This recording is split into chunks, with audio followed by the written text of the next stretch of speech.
Motherboards, chipsets, and buses. Now, as you recall, we said that motherboards were the spinal cord of the computer, meaning that it's the thing that allows everything to communicate together, and it's what connects all the different parts of the computer together. So as you can imagine, it's a pretty complex and complicated piece of equipment. So before we can discuss how to install motherboards or how to even plug things into motherboards, we need to talk about some of the infrastructure of a motherboard itself and the architecture of it. So some of the things I'm going to talk about in this video are the vocabulary that we're going to see come up again when we talk about motherboards, and 3 words that we'll talk about specifically are chipset, bus, and lane. And no, although those words do have other meanings, I don't mean driving a bus on the lane on the highway. We're talking about these in electronics. We're also going to talk about parallel versus serial communication, which are 2 types of communication that occur in just about every type of electronics. And we're going to see this come up over and over again, not only when we're talking about motherboards, but when we get into networking as well. Once we do that, we're going to talk about chipsets in particular. Specifically, there are 2 manufacturers who make chipsets. There are 2 main chips that have been developed in these chipsets, the North Bridge and the South Bridge. We'll talk about the difference between those, and I'm going to point out now that these are really important and they will come up on the A+ exam, so you definitely want to pay attention, okay? We're also going to talk about the DMI, Direct Media Interface, which is what connects the North Bridge and the South Bridge together. Then we'll talk about buses, the front side bus or the hyper transport bus, which are just the same exact thing, the memory bus, and finally the expansion bus, which is where we'll leave off, and we'll discuss these 2 buses in more depth in later videos as well. Alright, so first let's discuss the word chipset. You've seen it probably in the objectives, and you've heard me talk about it. But really what a chipset is a group of integrated circuits or chips that are designed to work together and are usually marketed as a single product.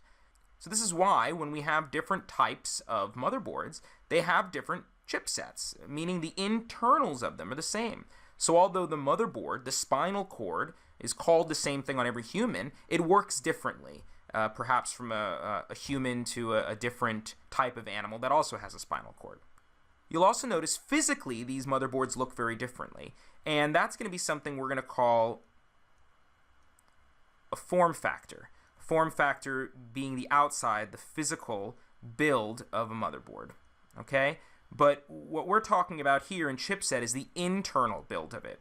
We'll talk more about form factors a little later, and that has a lot to do with chassis. A bus is one wire or a group of wires that carry data from one place to another. So very simply, just like a bus you drive, a computer bus is what carries data from one place to another, just like the cord that you plug in from your smartphone to your computer has buses on it.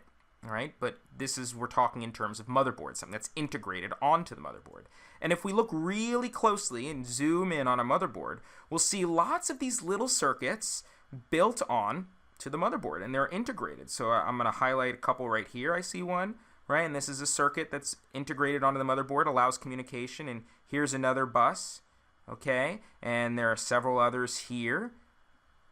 And we can see them all over the place, and these are integrated right onto the board, and that's what allows the computer electronics to talk to one another. And you can see these all over the place, so I don't need to draw over every single one. But you get an idea of where these buses are and how ubiquitous they are on a motherboard. When we're talking about communication, electronic communication specifically, there are really 2 main types we're going to see over and over again, not just on a motherboard, but when we get to networking as well. The first is serial communication. Now, serial communication has to do with sending 1 bit of data at a time. If you pardon my not-so-straight lines here, that means that, just like this, I'm sending 1 piece of data at a time. So this piece of data right here has to arrive before, or has to be sent rather, before I can send this piece of data. So you can see there's a limit to how much data I can send at any one point. Now, this is very different from parallel, which allows me to send multiple bits of data at a time. So I could send 4, let's say, bits of data, or 8. All right, now, one thing that's important to know here is that all of this data is traveling in the same direction. Okay, so this doesn't allow, serial or parallel doesn't differentiate between the direction the data is going, just how much data can be sent at any one time. Now, what's also important is you'll see here this word bit, right? And you'll see it down here. Now, when I say bit in computers, we're not just talking about a very small amount. There's actually a mathematical amount that we're talking about. And what that is the difference between bits and bytes. This is probably something you've seen, but you're not even aware of. There are 8 bits in 1 byte. And you'll notice here that bits are represented by a lowercase b, whereas bytes are represented by an uppercase b.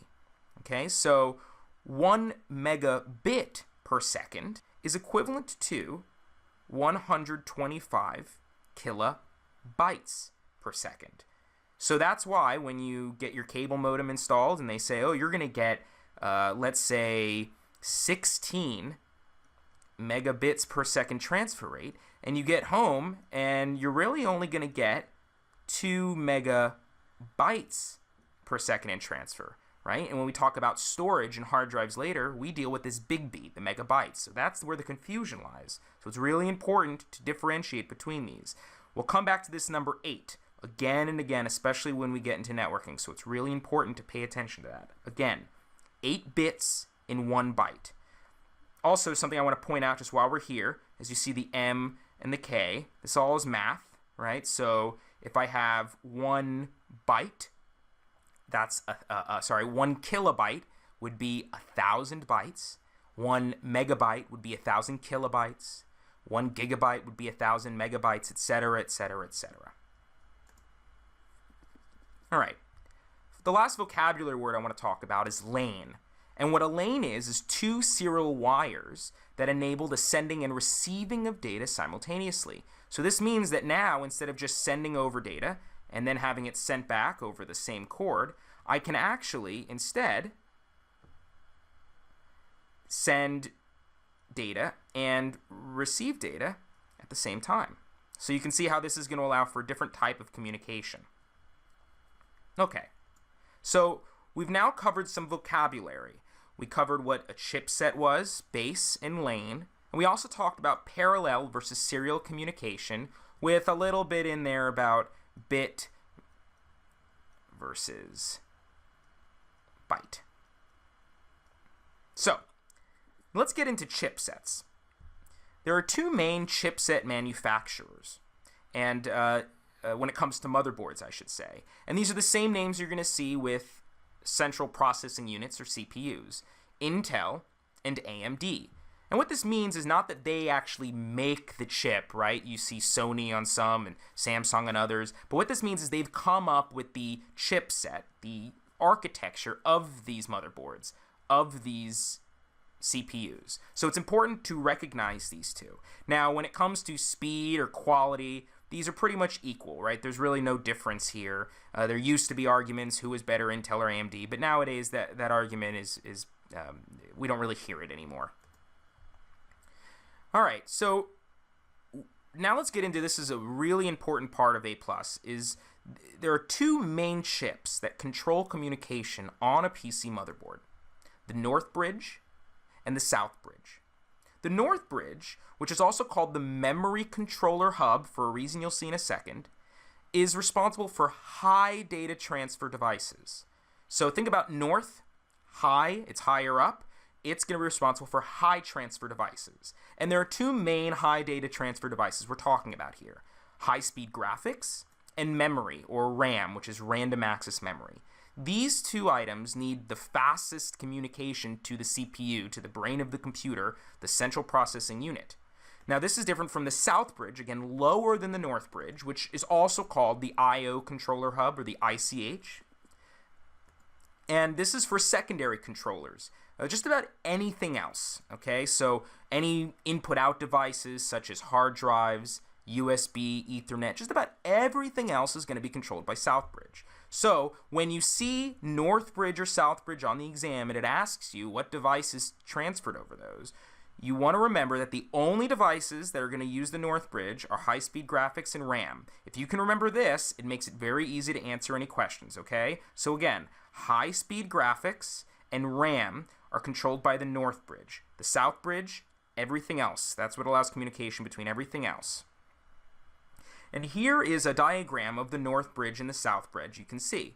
Again, you can see that here's the you can see here I have graphics, and here's memory, the only two things connected directly to the North Bridge, as well as the CPU, which makes sense because it's the fastest required. It requires the fastest communication. And the South Bridge, just about everything else, right? So I got my onboard graphics controller, some other external buses, etc. We'll talk about what all these things mean a little later. We see this here as well, right? North Bridge PCI Express, which is a high-end graphics card we'll talk about. That connects to the North Bridge. RAM, North Bridge, everything else, South Bridge. The direct media interface is what connects the North Bridge and the South Bridge. So if we go back here, you see here, direct media interface. This is called the internal bus, but that's just another name for the direct media interface. This is what connects the North Bridge to the South Bridge. I just point this out so that if you see the term direct media interface on the test, you know that that's the thing that connects North Bridge and the South Bridge together, these two main chips that control communication on our motherboard. So now we've talked about the chipset. We've talked about Intel versus AMD, our two main competitors and manufacturers. The North Bridge, again, responsible for RAM, communication, and high graphics, and the South Bridge, which is everything else, and the DMI, direct media interface, which connects the two together. So let's get into buses. So we see two different definitions here, front-side bus and hypertransport. And the only difference between these, they're exactly the same, is one is what Intel calls it, the other is what AMD calls it. Okay? And what the front-side bus is, the very front of that bus, right? What's the most important thing of our computer? The brain, right? And that's the CPU. So the front side bus is what allows the CPU to communicate with the North Bridge or with the rest of the motherboard. Okay, so that's the front side bus. It is that communication route between the North Bridge and the CPU, and between, in effect then, the South Bridge and the CPU as well. The memory bus also connects to, do you know what? That's right, the North Bridge, right? Because memory bus, right, again, is the fast speed that needs to go straight to that North Bridge, has a closer connection to the CPU over here. All right, so the memory bus is where all the RAM plugs in. We'll talk more about these memory slots that you see represented right here in a later video. Expansion buses are all the other buses that allow us to expand the capabilities of the motherboard. And if we go look at a motherboard real quickly, you can see several of these expansion buses here, right? So here's a couple. These are called PCI expansion buses, and here's an expansion bus. And then we have several expansion buses for storage devices here. And you can see a couple expansion buses, or devices rather, already plugged into expansion buses if you look right here. And the next video is what we're going to talk about are these specific expansion buses and the differences between them. All right, but before we get there, let's just recap what we've talked about. So we just talked about all the different buses: front side bus, hypertransport bus, memory bus, and expansion buses. So recap this entire video. We talked about certain vocabulary, chipset being all those chips put together and marketed as one, a set of chips, if you will. The bus, which transports data from one place to another. A lane, which allows for communication in and out. We talked about parallel versus serial communication. Parallel meaning more than one bit of data at a time, whereas serial is one bit of data at a time. We also talked about the chipsets, the two major manufacturers, Intel and AMD. The North Bridge, which again, I'm just going to write it up here again, allows the connection of RAM, or rather the communication of RAM, random access memory, and high-speed graphics. I just want to write that again because it's an easy way to remember this. You don't have to remember every single thing the South Bridge does. All you have to do is remember the North Bridge is responsible for RAM and graphics, and now you know exactly what the North Bridge and the South Bridge control. So We also talked about the South Bridge, which is everything else other than these two things, RAM and graphics. And the DMI, Direct Media Interface, which connects these two, the North Bridge and the South Bridge, together. We talked about buses, the front side bus, which is also called the Hypertransport bus on AMD, a memory bus, which communicates between the memory, the front side bus and Hypertransport bus, like their names, CPU communication, and finally, expansion buses, which allow us to expand the capabilities of our motherboard and plug other things into it.